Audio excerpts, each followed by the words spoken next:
평생에 놓을 수 없는 마음속 깊은 곳부터 예배할 때 가장 행복합니다. 예배할 때 가장 행복합니다. 나를 구하시고 날 사랑하신 주님께 예배할지 마지막 순간일지라도 지금 이 순간이 마지막일지라도 마지막 순간에 나 고백하노래 내 평생에 놓을 수 없는 마음속 깊은 곳부터 예배할 때 가장 행복합니다. 예배할 때 가장 행복합니다.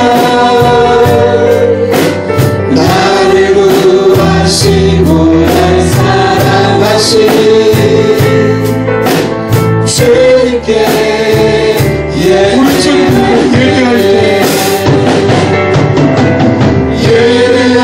때 가장 행복합니다. 예배할 때 가장 행복합니다. 나를 구하시고 날 사랑하신 주님께 예배할 때.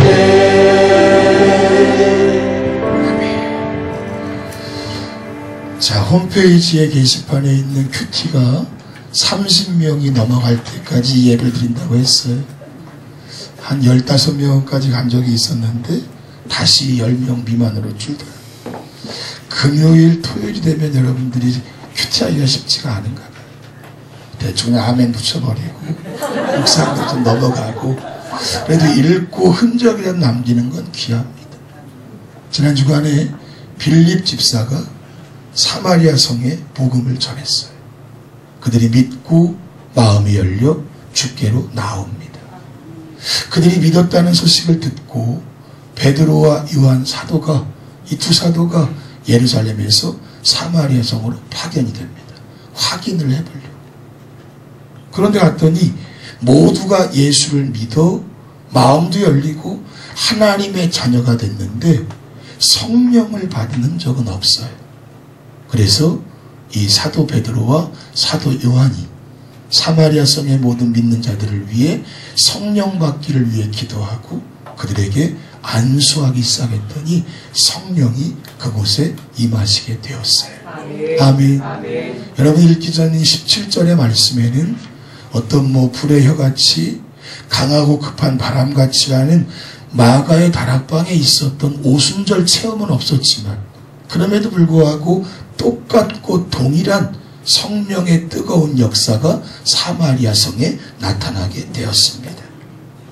사도행전 읽어보면요, 성령이 역사하신 몇몇 곳이 지정되어 있어요. 예루살렘, 사마리아, 에베소 교회, 고넬료의 집.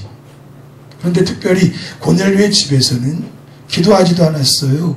베드로가 말씀만 선포했는데 성령의 역사가 나타나 고넬료와 그의 가족들과 그리고 모든 하인들까지도 다 충만함 속에 믿는 역사가 일어납니다.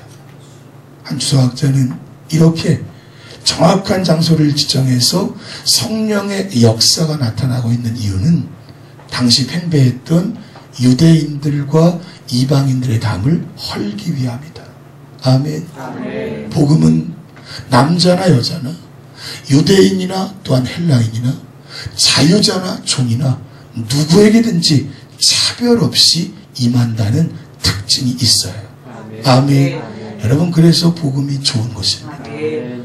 반상제도가 창궐했던 이 땅에도 복음이 들어와서 쌍놈과 양반 이 구분을 완전히 철폐시키고 이름도 없이 묻혀 살았던 여성들의 인권을 올려주면서 이 땅을 완전히 바꾸어버린, 여러분, 복음은 차별이 없습니다. 구원도 차별이 없습니다. 성령의 역사도 차별이 없는 줄로 믿습니다. 그러니 말이죠, 예수를 믿는다면 우리 마음속에 누구를 상대하든지 공평해야 돼.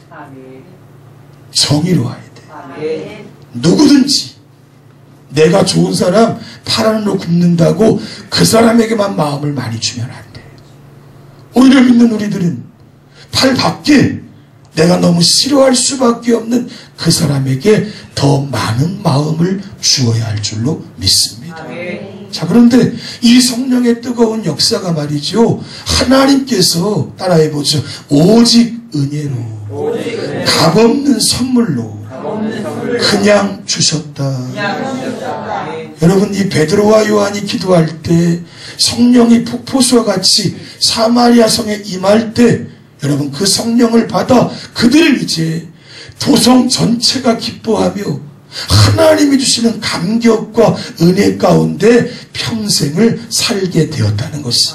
아멘. 어제 큐티인데요, 가서 보세요. 사마리아 성이 역사적으로 왜 그렇게 되었는지, 왜 이스라엘 백성들, 유대인들이 사람 취급도 안 하고 그러니까 한 잠깐이면 사마리아 성 지나갈 곳인데 이곳을 밟지 않으려고 며칠 돌아가지고 저 지점에 가는, 상정하지도 않고 우리로 말한다면 개처럼 취급했던 그 땅이 왜 그렇게 됐는지, 그럼에도 불구하고 하나님의 성령은 아무런 이유 없이 대가 없이 그들에게 보여주는 것입니다.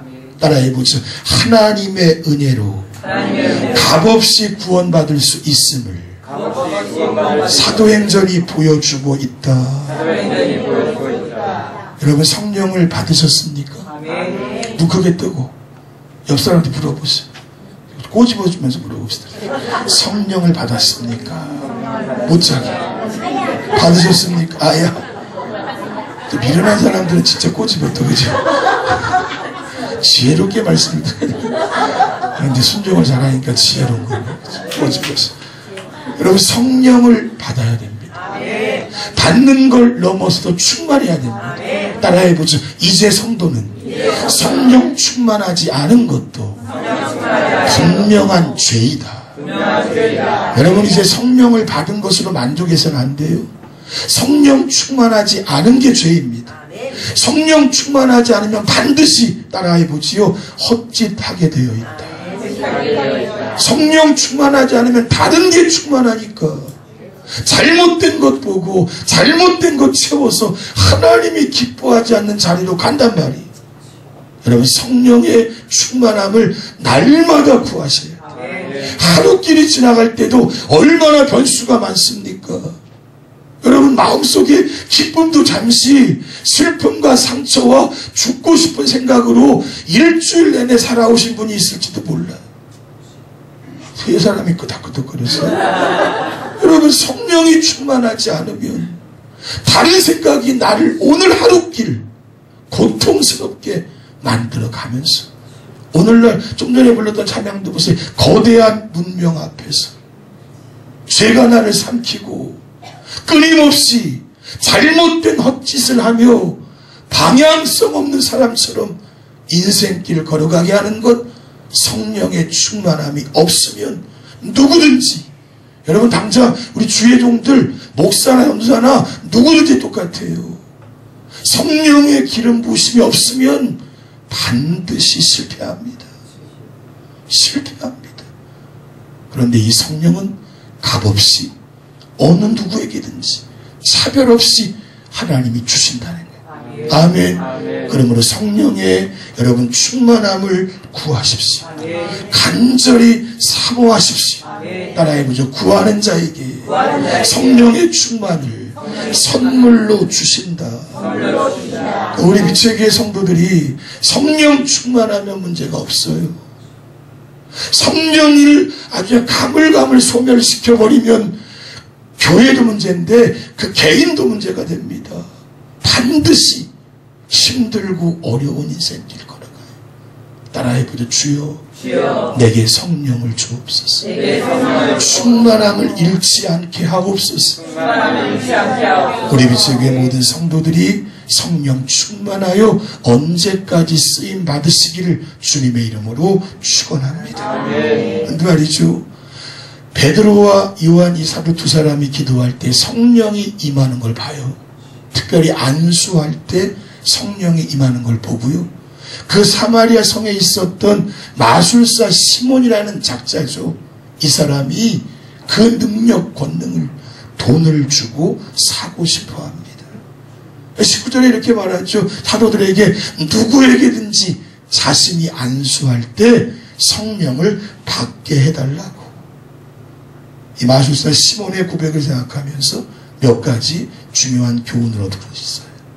먼저는요, 안수에 대한 것입니다. 베드로나 요한처럼 사도들은 권위를 하나님이 주셔서 머리에 안수할 수 있는 권한이 있어요.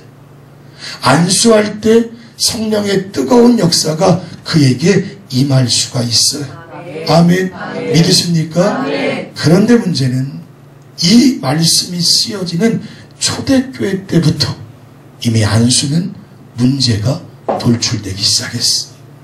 안수를 오용하고 남용하는 문제가 생겼어. 그러면서 안수할 때 역사가 일어나니까 안수를 하는 그 안수를 통해 하나님의 역사와 기적이 보여져야 되는데, 소위 말하면 안수를 하는 그 사람이 능력 있는 자로 착각되어지며 우상시 되어지는 모습이 생겼어. 그래서요, 목회서신에서 디모데에게 바울은 이런 강조를 합니다. 아무에게나 함부로 안수하지 마라. 디모데전서 5장을 보세요. 읽겠습니다. 엉소리 안수하지 말고 다른 사람의 죄에 간섭하지 말며 내 자신을 지켜 정결하게 하라. 아멘. 여러분, 이 시대만이 아니라 이것은 오늘날에도 동일하게 적용이 됩니다. 목회자에게 안수의 능력과 권한이 있어요. 그런데 이것이 잘못 오용될 수 있음을 사도 바울의 말씀을 상고해야 합니다. 특별히요, 은혜를 갈급해하는 성도들이 이 안수에 대해서 상당히 큰 유혹을 받아요. 목사들도요, 말로만 가르치는 것보다는 소위 말하면 감촉을 통해서 그 성도와 접촉할 때 거기서 따라해보죠. 스파크가 일어난다. 하나 지난 금요일에 우리 사업장 예배드리는데 제가 두 분을 붙잡고 기도해드려요. 손만 붙잡고 기도해드렸는데 심야 기도하러 왔는데 막 너무 어지러운 거예요. 이 영적인 기운이 빠져나갑니다. 두 분 다 환자였어. 몸이 아픈 사람들이야. 그분들을 붙잡고 기도하잖아요. 그날 밤에 심야 끝나고 들어가서 자려고 하는데 잠이 안 와. 몸이 막 부딪혀서. 그냥 하는 말이 아니라 영적인 기운이 빠져나가기 때문에 그래요. 그런데 말이죠, 그런 걸 경험할 때 목회자도 거기에서 어떤 영적인 쾌감을 느껴요. 그리고 손을 잡거나 머리에 안수할 때 그 기도를 받은 분들이 아무 생각 없는 분들은 아무 생각 없는데 조금이라도 생각을 가지면 하나님의 영적인 은혜가 내게 임했다는 마음을 갖게 됩니다. 근데 문제는 여기 있어요. 감촉을 통해 은혜를 받으면 그 경험에서 헤어나오기가 쉽지 않은 것이 인간의 연약함이라는 것이. 사실은 이 초대교회 사도행전이 소개하는 베드로와 요한은요, 엄청난 권위의 사도입니다. 예수님과 거의 맞먹는. 베드로는 사람, 죽은 사람도 고치잖아요. 바울도 역시 마찬가지고, 요한은 엄청난 기적을 행하죠. 오늘날의 목회자와 같고도 또한 같지만 또 다른 어떤 독특한 위치를 차지하고 있는. 그런데 뭘까요? 아무리 그들이 베드로요, 요한이요, 사도 바울이라 할지라도 안수를 통해 권한과 능력이 있다고 그들이 신처럼 하나님처럼 추앙을 받아서는 안 된다는 것이. 그래서 여러분, 이때부터 사실은요, 전에 있던 교회에서는 우리 기도하는 사람들이 있어요. 그분들은 늘 심야에 철야를 하세요. 이분들 가운데 10명 기도하면 4, 5명은 어디 가서 머리 뒤물고 안수를 받는데, 대구 쪽에 누구라 그러던데. 그분이 능력이 있대. 그치? 잘 아는 사람 있잖아요. 그치? 그래갖고 제가 한번 중부대도 맡아갖고 한번 가서 얘기한 적이 있어요. 그거 절대 안 된다. 물론 안수의 능력이 있지만 아무한테 나가서 머리를 티밀면 그때부터 뭐 할까요? 묶입니다. 사단은 묶어요. 나한테 와야지. 내가 올려야지. 그래서 여러분 무당들이 돈 받고 그 짓 하는 거예요. 여기 오면 용하니까. 기독교도 똑같습니다. 묶어버려. 그가 아니면, 그와 함께 하지 않으면 그때부터 인간은 자유가 박탈되고 노예가 돼버리고 마는. 인간은요, 누구나 다 자극적인 것을 바라는 욕구가 있어요. 따라해보죠. 그러나 그것을 깨고 성도라면 영적인 수준이 필요하다. 수준 있는 성도가 돼야 한다. 안 따르는 사람이 한 사람이 있어. 다시 수준 있는 성도가 돼야 한다. 여러분, 그것의 가치와 기준이 뭘까요? 바로 모든 신앙의 기준과 판단을 말씀 위에만 두는 것입니다. 아멘. 사람도 아니요, 환경도 아니요, 어떤 상황도 아니라 하나님의 말씀에 내 모든 근거를 두고 행동할 때 그가 바로 수준 있는 하나님의 성도가 되는 것이. 따라해보죠. 오직 말씀으로만 영이 채워지는 수준 있는 성도가 되자. 아멘. 여러분, 말씀을 더 붙잡으시오. 인사합시다. 큐티합시다. 말씀을 읽읍시다. 말씀을 정독합시다. 이것만이 우리의 살 길이에요. 아멘. 따라하지 않아요. 자, 두 번째는요, 사도들의 이 안수의 능력을 돈으로 사고 싶어 했던 마술사 시몬. 그는 지금 그 고백을 통해 뭘 간과하고 있냐면 절대적인 은혜의 논리를 간과하고 있어요. 13절에 보니까요, 시몬이라고 하는 마술사도요, 이미 빌립이 말씀 전할 때 그의 말씀을 통해 전도함을 받았고 세례도 받았고 빌립을 따라다녔습니다. 성령의 역사를 일으키는 것을 볼 때, 그런데 그 믿음을 소유했지만 여전히 돈으로 모든 것을 사면 된다라는 착각을 가져요. 따라해보시죠. 시몬은 은혜의 원리를 깨닫지 못했다. 목회하면서 보니까요, 교회에서 가장 큰 문제점은 은혜의 원리를 깨닫지 못하는 사람들이. 은혜의 원리를 깨닫지 못하니까 어떤 일이 생길까요? 은혜와는 정반대 모습으로 나아가게 됩니다. 잘 보세요. 우선요, 우리가 받은 구원이 하나님의 은혜입니다.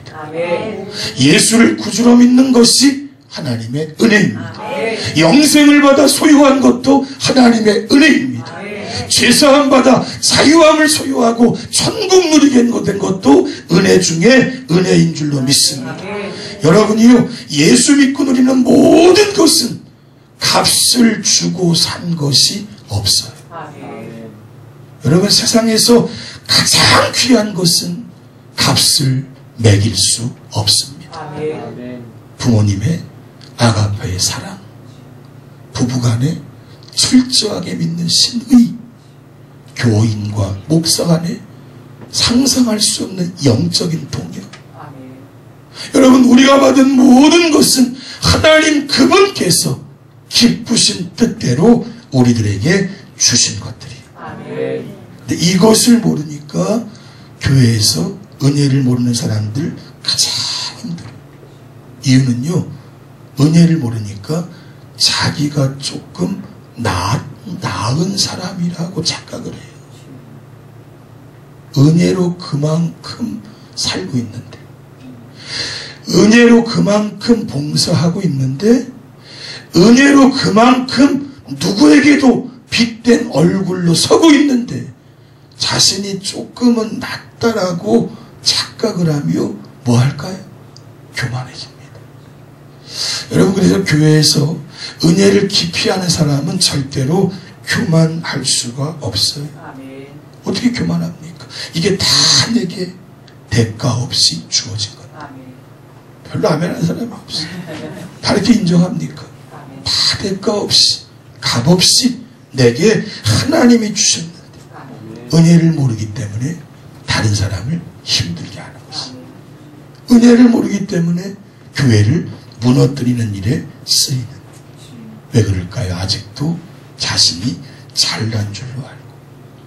사도행전을 연구한 학자들에 의하면 당시 사마리아 성이나 당시 시대 마술사들은요 아주 똑똑하고 이치를 깨달아야 되니까 부유한 사람들이 마술사였다는 것입니다. 그는 그 암수의 능력도 돈으로는 살 수 있다라고 착각을 하며 접근했던 것입니다. 여러분 기억하세요.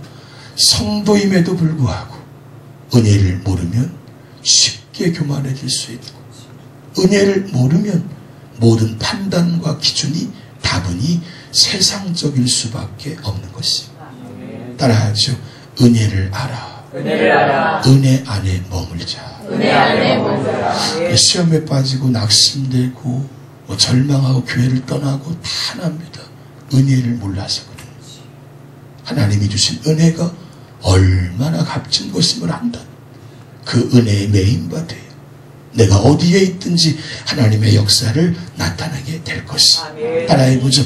은혜로만 주의 교회를 섬기고 은혜로만 성도들과 함께하자. 그러니까 막 일을 하다 답답하거나 문제가 생기거나 부정적이 되거나 원망하게 되면 그 사람을 탓하지도 말고 환경을 탓하지 말고 내가 지금 절대적인 하나님의 은혜를 잃어버렸구나. 그리고 그 은혜를 구하는 일에 목숨 걸고 달려들어요. 그래서 그 은혜 받으면 따라해보죠. 모든 것은 해결이 된다. 마지막 세 번째는요. 이 시몬을 통해 볼 수 있는 또 하나의 문제는 성도들 가운데는 중생을 받았고 성령도 체험했는데 그럼에도 불구하고 마음과 삶의 습관은 크게 변하지 않을 수도 있다는 것입니다. 여기 다 보세요.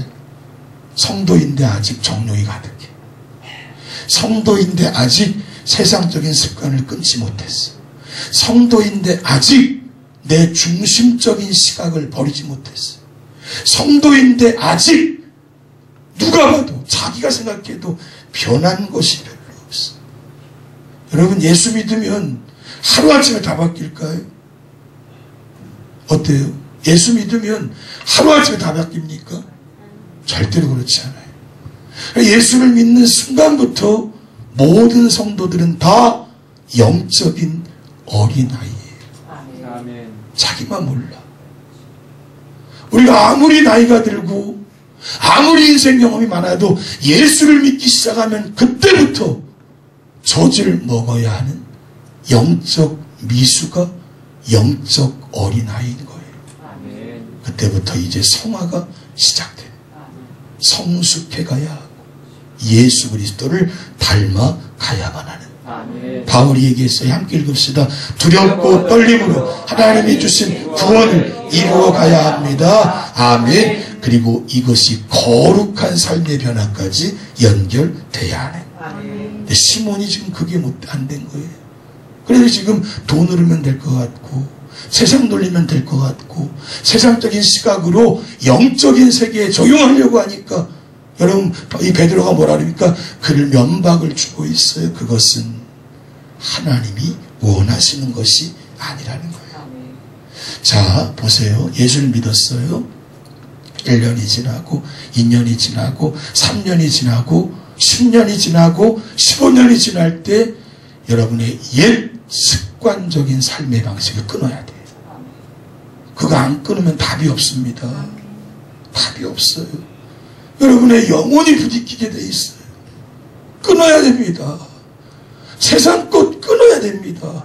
그거 끊지 않고는 답이 없어요. 여러분 백날 믿어도 끊지 않고는 그 다음 단계로 갈 수가 없어요.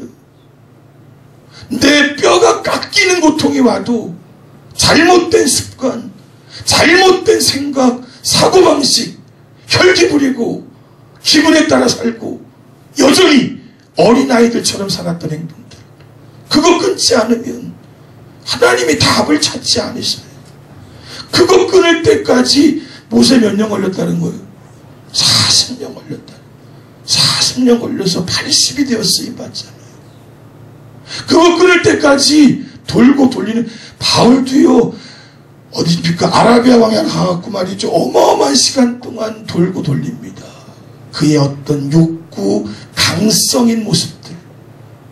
여러분, 이것을 위해 반드시 회개가 필요합니다. 아멘. 내 성품을 주님 앞에 피로 씻음 받지 않으면 씻어질 수가 없어요. 우리 교회가 더딘 부흥은 목사도 마찬가지겠지만 여러분 개인이 다 이 옛 습관과 삶의 패턴을 바꾸지 않으면 여러분 그렇게 옛날 모습 그대로 살았던 삶이 여러분에게 한순간이라도 기쁨을 줍니까? 돌아서면 또 그 자리고 돌아서면 또 그 자리고 그때 잠시 기뻐서 사는 게 좋았을지 모르지만 영적으로 황무지가 돼버리면 아무런 발전이 없잖아요. 시간은 지나가는데 주님 모실 날도 얼마 안 남았는데 주님 품으로도 가야 하는데 반드시 회개하고 자신의 과거의 모습, 옛 어린아이의 습성들을 끊어내야 돼. 끊어내야 돼. 믿음 없음도 끊어내야 돼. 기분 따라 움직인 것도 끊어내야 돼. 욕구를 추구하는 것도 끊어내야 돼. 세상적으로 탐닉했던 것도 끊어내야 돼. 돈 좋아했던 것도 끊어내야 돼. 여러분 그렇지 않으면 참된 자유는 없어요. 인격의 변화와 성품의 변화가 모세를 온유가 지면에 승하더라. 우리도 그렇게 하나님은 만들어가기를 원하십니다. 이렇게 기도해야 됩니다. 넘겨주세요. 함께 크게 읽겠습니다. 기도하는 마음으로. 주님, 진정한 은혜를 알게 하옵소서. 내가 받은 모든 것이 값없이 선물로 주어진 은혜임을 깨닫게 하옵소서. 그 은혜 속에서 날마다 겸손하게 하옵소서. 내가 이제 예수를 믿는 이상 내 마음에 뿌리박고 있던 잘못된 습관과 죄에 대해서 주의 은혜로 해결하여 온전한 자유를 누리게 하옵소서. 주여, 돈에 대한 욕심이 아직도 살아있다면, 정욕에 대한 욕심이 살아있다면, 죄와 악에 대해서 여전히 해결하지 못하고 있다면 모든 것을 분명하게 뿌리뽑고 그것들과 단절되게 하옵소서. 주님을 닮아 그리스도의 장성한 분량이 이를 때까지 성숙하게 하옵소서. 아멘. 어제 말씀 준비할 때 아침 일찍 문자가 한 통 왔어요. 우리 최선순 목사님, 우리 모교회 선배 목사님인데 지금 거기 담임으로 계신데 형님 대신해서 이분 한 달에 한 번 문자를 주세요. 이런 긴 문자였는데 What is your name? 미국 남북전쟁 중에 하나였던 프레드릭스버그 전투를 저에게 소개해 주더라고요. 수많은 육탄전 속에서 부상자들을 주머니에 남겨놓은 채 남군과 북군이 대치하고 있을 때 북군 병사 하나가 갑자기 창호 밖으로 막 뛰쳐가더래요. 그러면서 남군의 어떤 사격을 맞아서 부상당해서 지쳐있는 병사들에게 아랑곳하지 않고 남군 북군 가리지 않고 부상자들에게 물을 마시게 하더래요. 그때 남군 쪽 한 외침이 들려옵니다. 사격 중지. 북군에서도 또 외칩니다. 사격 중지. 전쟁 중에 1시간이 넘게 쌍방이 휴전하면서 부상자들을 물을 먹이고 다 치료하기에 이르렀다는 거예요. 한 남군 장교가 갑자기 뛰어가서 그 병사에게 물었다는 거예요. What is your name? 뭔 뜻인지 알죠? 네. 누가 해줘야 되나? 지원이가 해줘야 되려나? 지원이 박지원 집사님 해줘야 되려나? 그랬더니 My name is 크리스찬 그러더래요. 그 이름, 자기 이름이 아니라 그는 부모가 준 이름보다 목숨을 걸고 죽어가는 병사들을 향해 달려가게 한 그 용기 있는 그 이름, 바로 크리스천이라고 외쳤다는 것이에요. 이렇게 크리스천, 그것은 싸고 편리한 이름이 아닌 목숨을 건 이름이었고 전 존재를 건 이름이었다는 것이에요. 오늘 우리가 이 시대에 크리스천임을 잊지 말고 믿음으로 삶을 변화시켜 여러분을 통해 이 세상이 아름다운 하나님의 나라가 되시기를 주님의 이름으로 축원합니다. 은혜로 살아 승리하는 저와 여러분 되시길 바랍니다. 찬양하겠습니다.